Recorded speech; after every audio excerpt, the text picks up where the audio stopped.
Running the only human restaurant in the entire Nexus Station food court has its quirks, and one of the biggest is the ability to keep a straight face no matter what happens, case in point.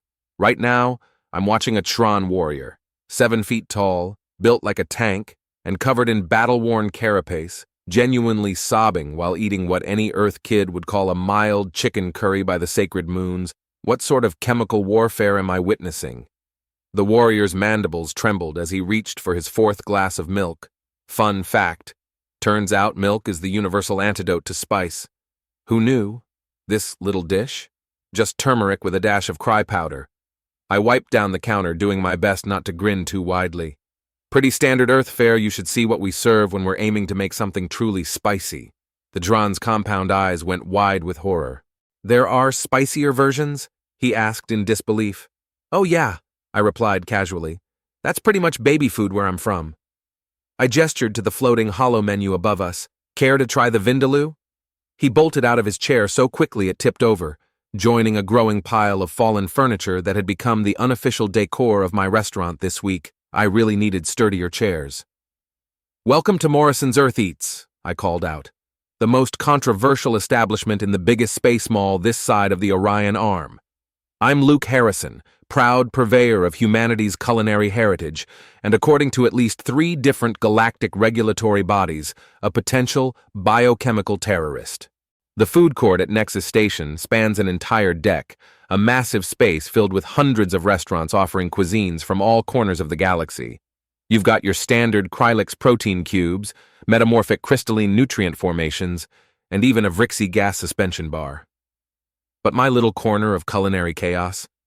It's become a bit of a tourist destination, kind of like those spots on Earth where people go to eat ghost peppers. Except here, black pepper is considered dangerously spicy. Luke, the unofficial dispenser of controlled substances. Speaking of regulars, here comes Ambassador Rakavorn. He's my best customer and honestly, the only alien I've met who's really come to love human food. Being a gelatinous life form likely helps. No taste buds in the conventional sense, just chemical receptors that somehow turn capsaicin into pure pleasure. Ambassador the usual? I asked, already reaching for the ingredients before his pseudopods fully settled into his customized chair. Please, that delightful dish you call mac and cheese with the red powder, he said, his translucent form practically vibrating with anticipation. Buffalo mac and cheese it is, I replied, starting the water to boil. How's that diplomatic mess with the Ethrix Collective going? His form darkened a bit, the equivalent of a frown. Less than optimal. They're still convinced that organic life is inefficient and should be upgraded to a digital format. He sighed before adding, I tried suggesting a cultural exchange, but... Before he could finish, a scene at the entrance caught our attention. 3 figures in pristine white environmental suits were cutting their way through the lunch crowd, holding scanning devices out in front of them like shields. The Galactic Food Safety Administration, I muttered under my breath, shaking my head. Right on time for their weekly shutdown attempt. Rakvorn's form compressed in nervousness. Perhaps I should have mentioned there may have been an incident in the Galactic Senate involving some of that bottled liquid you gave me, the one labeled hot sauce. I froze mid-stir. Rakvorn, please tell me you didn't take the ghost pepper sauce to a Senate meeting. The ambassador somehow managed to look both apologetic and amused at the same time, which is no small feat for a being with no fixed facial features. In my defense, they insisted on experiencing authentic human diplomacy. The GFSA inspectors were getting closer now, their scanners making ominous beeping noises as they closed in on us. I glanced over at my spice rack, lovingly stocked with everything from basic black pepper to a carefully smuggled bottle of Dave's Insanity sauce. I wondered if today would be the day they finally declared ketchup a chemical weapon. Just another day at the most dangerous restaurant in the galaxy. The lead inspector's scanner began wailing the moment she stepped into my kitchen. I'd seen Thalron tick before. Hard to forget an 8-foot-tall mantis in a hazmat suit who treated oregano like it was weapons-grade plutonium. Chef Harrison, she said, antenna twitching behind her face shield. Our sensors picked up traces of capsaicin from 3 decks away. Care to explain? I'm just making lunch, I said, gesturing at the bubbling pot of buffalo mac and cheese on the stove. Ambassador Rockvorn's translucent form wobbled with poorly contained amusement from his seat at the counter. The two junior inspectors began methodically scanning my kitchen while Thalron tapped away at her datapad. According to Galactic Regulation Section 47B, Paragraph 9, no food establishment is allowed to serve substances with a molecular structure classified as defensive compounds without proper safety labels and protocols. It's just hot sauce, I said, shrugging. Humans have been eating it for thousands of years. Thalron's mandibles clicked in what I've come to recognize as her version of a condescending smile. Ah, yes, the famous human ability to consume cellular degradation agents for pleasure. Tell me, Chef Harrison, are you aware that a single drop of this— She consulted her scanner. Dave's insanity sauce contains enough capsaicin to incapacitate a medium-sized Reval. Really? Only a medium-sized one? I replied. Guess I'll have to try it on a large Reval next time. Your species' carefree attitude toward biochemical warfare is not amusing, she snapped, gesturing to one of her subordinates. Scan the storage area. The junior inspector, whose suit was a tad too large for their arthropod frame, scurried over to my pantry. A bead of sweat began to form on my forehead, but it had nothing to do with the steam rising from the simmering pasta. Speaking of storage areas, Ambassador Rockvorn's voice had that particular quiver that always signaled trouble. Perhaps now would be a good time to dispose of that package I'm holding for you. Before I could respond, the junior inspector's scanner flared to life, lighting up like a Christmas tree and emitting a shriek that was so loud it sent several nearby diners scrambling under their tables in panic. Alert! Alert! Class 7 psychoactive stimulant detected! Draxna moved faster than I'd ever seen her before, her mandibles widening in alarm. Class 7? Impossible. Nothing above Class 3 is allowed on civilian stations without— She stopped cold, her compound eyes locking onto a seemingly innocent bag the inspector had just pulled from behind my spare flour containers, my extremely illegal, carefully hidden, and very expensive stash of coffee beans. I muttered weakly, In my defense, it's really hard to run a restaurant during breakfast hours without caffeine. Coffee. Draxna's voice shot up to a pitch I didn't think was possible for an insectoid. Do you even know the last time coffee was legally traded in this sector? 3 entire solar systems declared war over the distribution rights, Rockvorn chimed in helpfully. To be fair, that was mostly due to poor negotiation tactics, not the coffee itself. Not helping, I groaned, just as the station's security alert system kicked into overdrive. Red lights began flashing and a calm AI voice chimed in. Warning, restricted substance detected in food court section 7.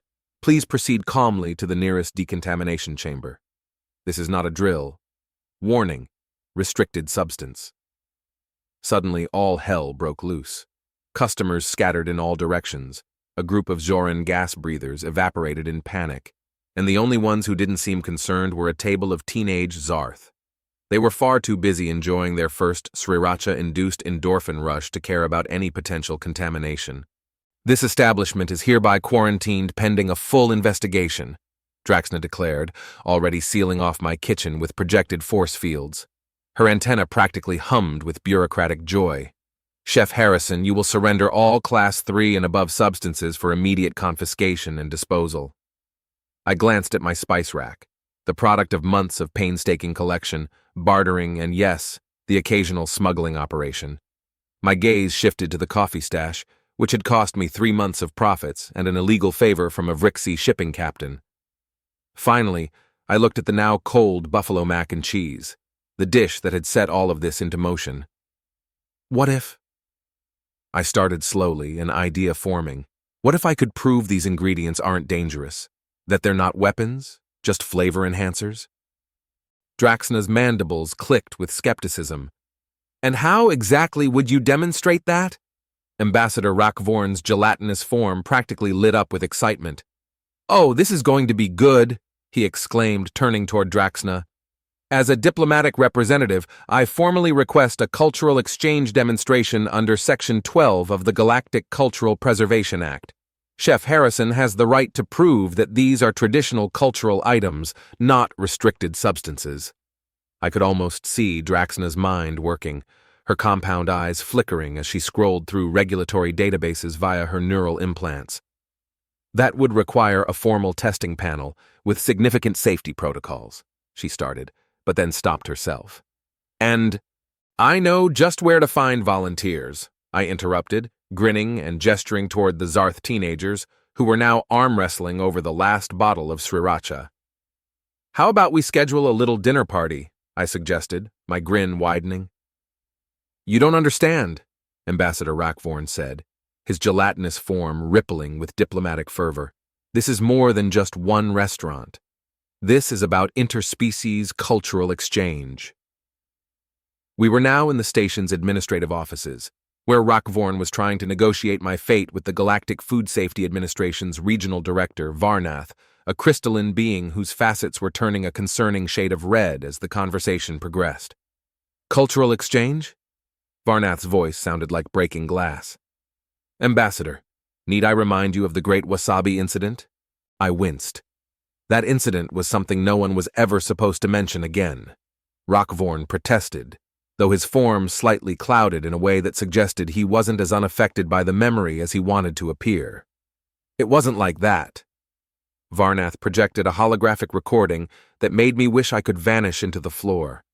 3 cycles ago, the footage showed a younger, more translucent Rakvorn enthusiastically sharing what he called a traditional human diplomatic condiment with the Galactic Senate's Respiratory Committee. The resulting chaos, when 17 high-ranking officials with gill-based respiratory systems simultaneously discovered the nasal-clearing properties of wasabi, nearly led to 3 wars and a religious movement. In my defense, I raised my hand. I specifically labeled that wasabi container with a warning, not for gill-breathing species. You labeled it in English. Varnath's crystalline form vibrated with remembered outrage. The universal translator was down for maintenance. The point is, Rakvorn smoothly interrupted, that incident actually proves our case. Those senators? They now request wasabi at every diplomatic function. It's become a status symbol, a sign of one's, how do humans say it, intestinal fortitude. Guts, I helpfully added, although I think you mean intestinal fortitude. Varnath's color shifted to a skeptical purple. And this somehow justifies maintaining a class-restricted substance dispensary in our busiest commercial sector? It's a restaurant, I corrected, and everything I serve is technically classified as food somewhere in the galaxy, even the coffee. The coffee that 3 different species consider a military-grade stimulant. Varnath raised an eyebrow. Have you seen human office workers before their morning coffee? Trust me, it's preventing violence, not causing it. A slight vibration ran through Varnath's form, which I had come to recognize as their version of a long-suffering sigh. The regulations are clear. Without proper certification and containment protocols, Rakvorn cut her off again, his form shifting with the weight of a legal argument. Under Galactic Code 359D, traditional cultural preparations are exempt from standard containment protocols. When prepared for demonstrated cultural significance, and here, Rakvorn's pseudopod produced a data crystal, 17 testimonials from various diplomatic missions outlining the cultural importance of Earth cuisine in interstellar relations. I blinked in disbelief. When did you get those? Rakvorn rippled smugly. Had them prepared after the Sriracha summit last cycle. I've been planning for this day. You planned this? I stared at him. Did you know the Zarth High Council now considers the ability to consume human food a rite of passage for their diplomatic corps?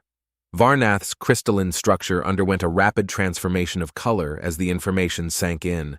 Finally, the shade stabilized into a bureaucratic beige. Even if we accept your argument about cultural significance, we would still require a formal demonstration under controlled conditions. Professional observers, safety protocols, all that. I quickly responded, done. I'll host a demonstration dinner. I'll prove that human cuisine isn't just safe, it's a vital part of galactic diplomacy and cultural understanding, Rakvorn added with pride. Did you know that human food is the only known substance capable of getting a Kavarn to express emotion? Varnath's crystalline angles and points conveyed a look of deep skepticism. You realize the testing panel would need representatives from at least 5 different biological classifications, including species known to have documented sensitivities to Terran compounds? I grinned. I've got it covered. I know exactly who to invite. And you'll need to demonstrate a variety of preparations, Varnath continued, unwavering. We need a full tasting menu to show the true range of human cuisine, and all must be documented, scanned, and analyzed according to safety protocols. Of course, I replied. I'll even let you install monitoring equipment in my kitchen. Though I should warn you, the last 3 sensor sets melted when I made curry. Varnath's form vibrated with resignation. You have exactly 1 rotation to prove your case. After that, if you fail to demonstrate the safe and cultural significance of your preparations, you will be deported back to Earth space, and this station will be decontaminated down to the molecular level. I quickly calculated. 1 rotation? That's what? 36 Earth hours? 35.7, Rakvorn corrected, his form rippling with quiet confidence. Plenty of time to plan a dinner party that will save human cuisine in this sector of space. As we exited the administrative offices, I turned to Rakvorn. I don't suppose those 17 testimonials actually exist, do they? Rakvorn rippled again, which might have been a shrug. They will by the time anyone asks to see them. I've got some favors to call in, though it would help if you could send a few care packages to certain diplomatic offices. Rakvorn, are you suggesting bribing officials with illegal substances? Not at all, he said smoothly. Just that we ensure key decision-makers understand the cultural value of what's at stake. He shifted to his most diplomatic density. Now, about this demonstration dinner, I assume you have a plan. I thought about my spice rack, my carefully curated collection of Earth ingredients, and the various recipes I'd adapted for alien physiologies. Oh yeah, if they want to see what human food can really do, I'll show them. But first, we need to find some volunteers crazy enough to try it. Know any adventurous diplomats? Rakvorn's form darkened mischievously. Chef Harrison, you'd be amazed how many beings out there want to prove they're tougher than humans. Shall we go recruitment shopping? I cracked my knuckles, already mentally planning the menu. Let's go make some poor life choices. The thing about cooking for aliens is that every recipe you've ever known gets rewritten. Humans think about food in terms of taste, texture, and that most perplexing of concepts to the rest of the galaxy, spiciness. Aliens think about food in terms of, will this dissolve my primary digestive membrane? And, is this legally considered an act of war? Which is why I found myself explaining spice tolerance to a very confused group of volunteer taste testers. Think of it like building immunity to poison, I said, instantly regretting my choice of words as several beings recoiled in horror. What my culinarily challenged friend means, Rakvorn smoothly interjected, is that humans have evolved the ability to appreciate certain chemical compounds that other species find challenging. We were in my kitchen, which had become a bizarre mix between a laboratory and a doomsday bunker. The GFSA had installed enough scanning equipment to analyze a supernova, and there were more warning signs than in a plutonium radiation zone. I'd had to sign 17 different liability waivers just to switch the stove on. My volunteer panel was a veritable who's who of galactic society, each one convinced they could handle whatever puny human food I threw at them. There was General Garrick of the Tron military, still scarred by his curry-induced tears from last week.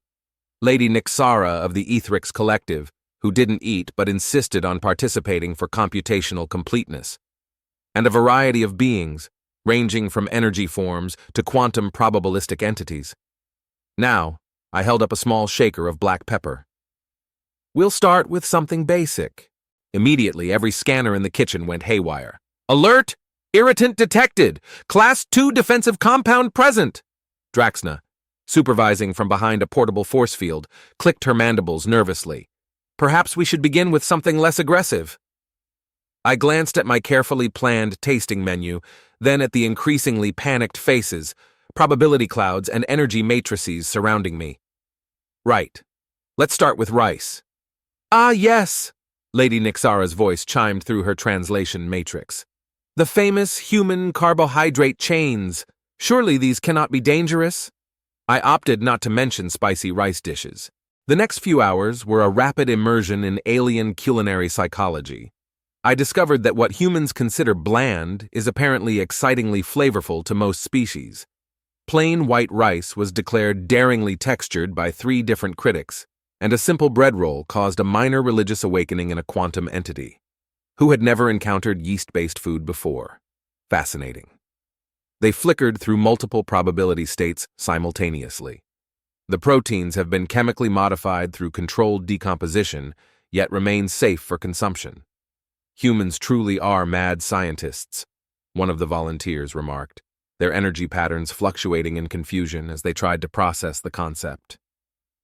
It's just bread, I muttered under my breath, but I made a note to market my sourdough starter as controlled decomposition culture in the future. Ambassador Rockvorn, bless his gelatinous heart, had been running interference all day.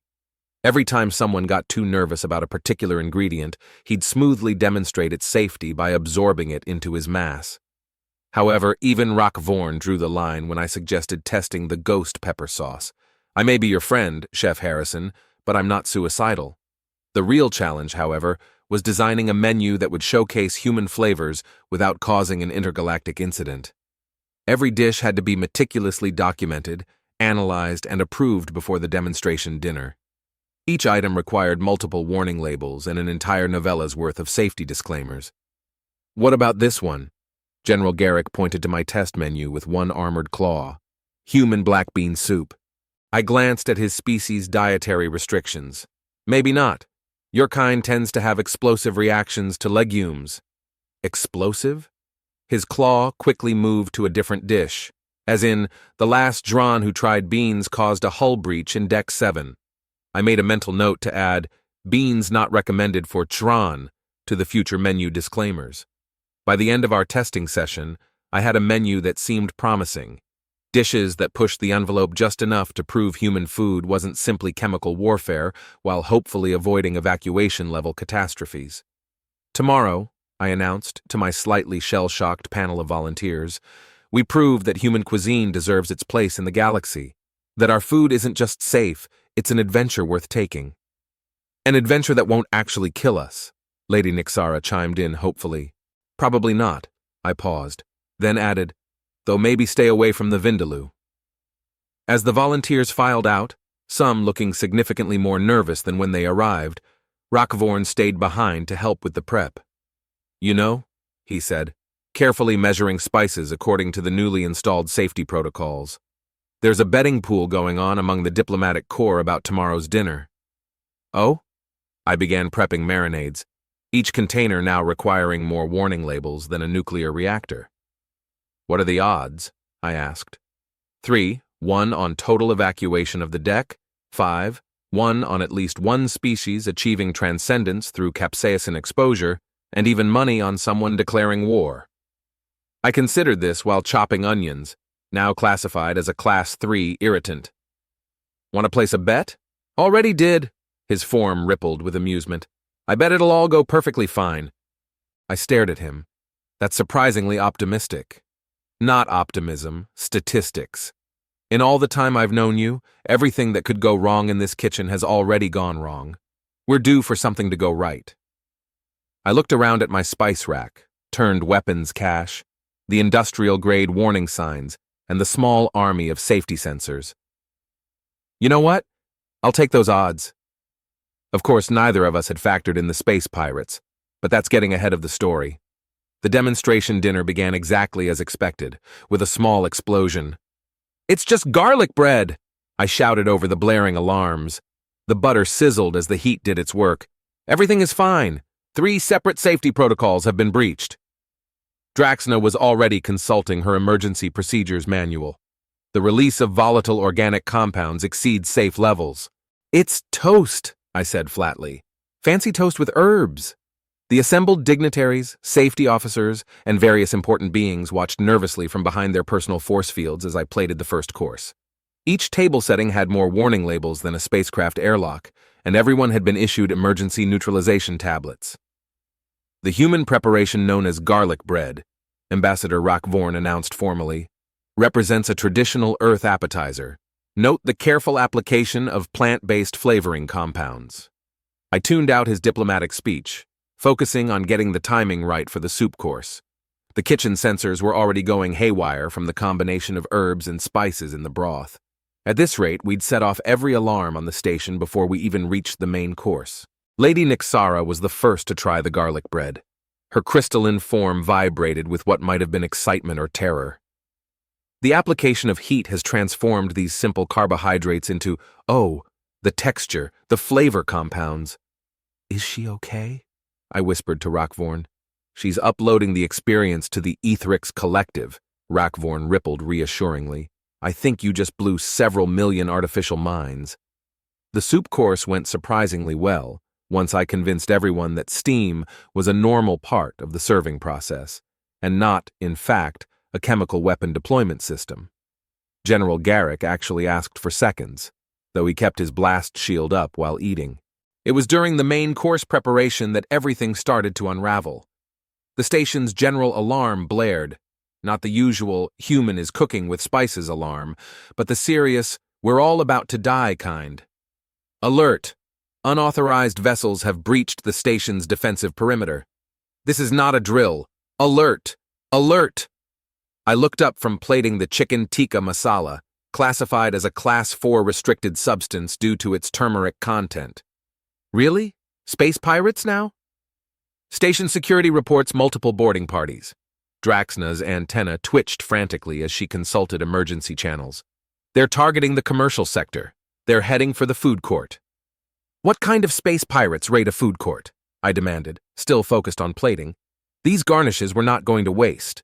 The kind that heard about a stockpile of Class 7 restricted substances. Rockvorn's form had darkened with concern. Your coffee stash wasn't as secret as we thought. The doors to the kitchen slammed open, and a group of gruff-looking aliens stormed in, led by a massive creature that seemed to be made entirely of scar tissue and pure bad attitude. All right, the leader's voice was as grating as gravel grinding in a garbage disposal. Hand over all your restricted substances, and nobody gets hurt. What's that smell? I glanced at the tikka masala. The scent was so strong it almost burned through my respiratory filters just from being near it. One of the pirates stepped back. Captain Kak, we should— Silence! Captain Kiesi stomped forward, his many eyes narrowing in on my spice rack. So the rumors are true. You're the human who keeps an illegal chemical weapons cache? It's a spice rack, I said for the 1,000th time. Surrender your weapons. Cassie yanked out something that looked far too much like a disintegrator array. I quickly surveyed the situation. My nearly finished dinner service, dignitaries hiding behind force fields, Ambassador Rockvorn doing his gelatinous equivalent of a facepalm. Then I looked at the tray of appetizers I'd saved for dessert. You want to try some human weapons? I grabbed the tray. Here, have a jalapeno popper. What happened next would go down in official records as a culinary intervention. Unofficially, it would be referred to as a war crime with cheese.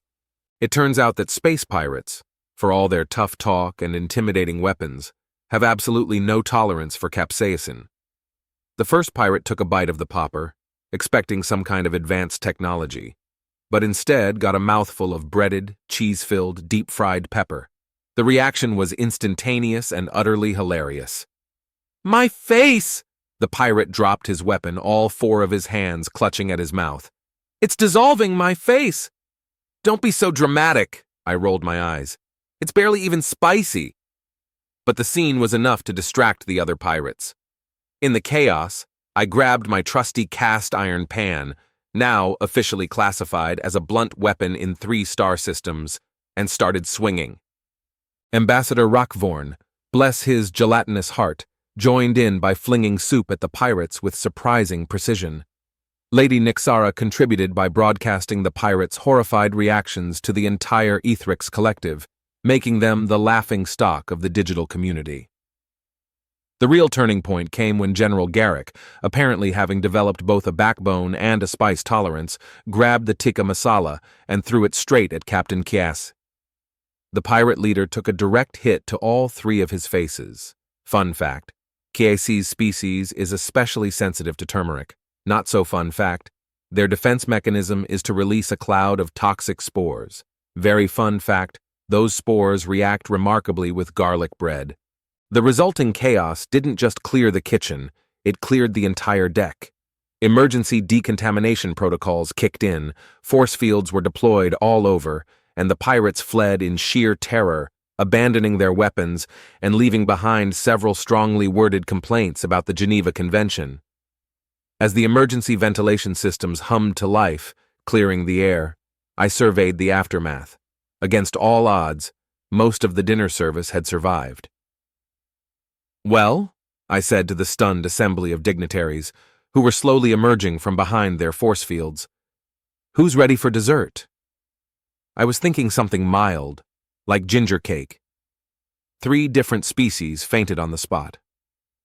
The official Galactic Food Safety Administration report on the events at Harrison's Earth Eats runs a staggering 2,947 pages. The executive summary, however, is remarkably brief. While human culinary practices remain a concern for public safety, their effectiveness in station defense cannot be overlooked. Reclassification from potential biochemical hazard to controlled substance culinary class is recommended, with appropriate warning labels.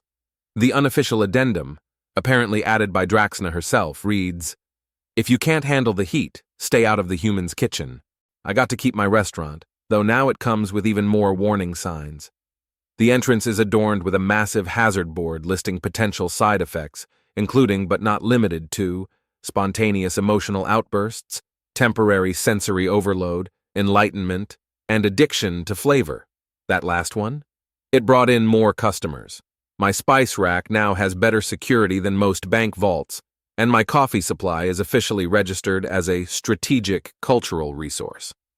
I'm pretty sure that makes me a coffee warlord, but the paperwork's too complicated for me to figure out what my official title is. But the real victory? We sparked a revolution. It all began with Ambassador Rockvorn, who published a highly regarded paper titled Voluntary Chemical Warfare: Understanding Human Culinary Courage. It quickly became required reading in xenobiology courses across the galaxy. Then the Zarth teenagers who survived the Sriracha incident started a social media trend. The human food challenge exploded across the galaxy. Beings of all species recorded themselves trying Earth foods. Most videos ended in tears, emergency medical interventions, or religious experiences, sometimes all 3. The Ethrix Collective developed an entire division dedicated to simulating human taste experiences. They still haven't figured out how to quantify spiciness mathematically, which is driving their quantum processors absolutely mad. Even the Tron military got involved. Curry tolerance is now part of their special forces training. I've got it on good authority that General Garrick can now handle Vindaloo, though he still cries a little. The space pirates? They never came back. But there's a story circulating in the criminal underworld about a terrible human weapon that burns your soul and makes you see through time. I may have contributed to that rumor by sending a case of ghost pepper sauce to some key black markets. Most unexpectedly, other species started wanting to learn how to cook human food.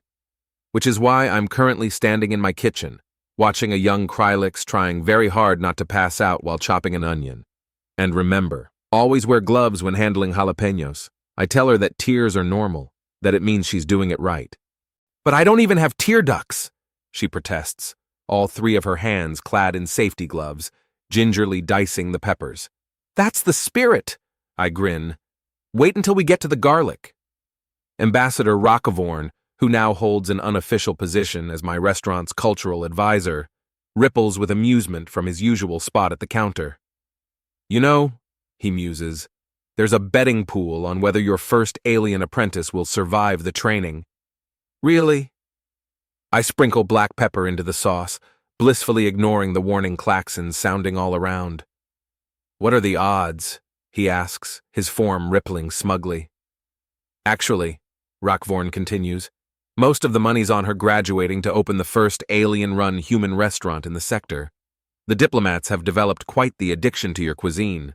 I watch as my apprentice graduates from dicing onions to slicing bell peppers, her initial terror giving way to a growing fascination. On the other side of the kitchen window, a line of customers waits patiently, each one outfitted with personal hazmat gear and signed liability waivers. The warning signs gleam, the spice rack hums securely in its containment field, and somewhere on the station, I'm fairly certain Draxna is experiencing a crisis over my latest menu additions. "You know what's funny?" I say to Rockvorn as I plate an order of thermonuclear wings. officially classified as a low-yield weapon system in 7 sectors. Humans spent centuries worrying about what alien foods we'd have to eat when we made first contact. Never in our wildest dreams did we think we'd be the ones with the exotic cuisine. Speaking of exotic, Rockvorn gestures to my coffee maker, now requiring 3 separate security clearances to operate. I don't suppose you'd be willing to part with a small sample of your Class 7 stimulant for diplomatic purposes, of course? Rockvorn, are you seriously trying to get coffee again? I ask, narrowing my eyes at him. His form ripples a little, the gelatinous equivalent of a sheepish grin. I merely suggest that some trade negotiations could go a lot smoother if the participants were properly culturally enhanced. I glance over at the newly installed security cameras, then at my apprentice, now confidently slicing peppers without setting off any alarms. Finally, my eyes shift to the line of eager customers, each one ready to sign away their safety in exchange for a taste of human cuisine. You know what? I shrug. Why not? But first, let me teach you the human art of plausible deniability. Just another day at the most dangerous and popular restaurant in the galaxy. Now, if you'll excuse me, I need to go stop my apprentice from accidentally developing a new high-powered pepper spray. Some say humans are crazy for eating the things we eat. I say the rest of the galaxy just needs to spice up their lives a little. Although maybe we'll hold off on introducing them to wasabi for a few cycles. Let them ease into it.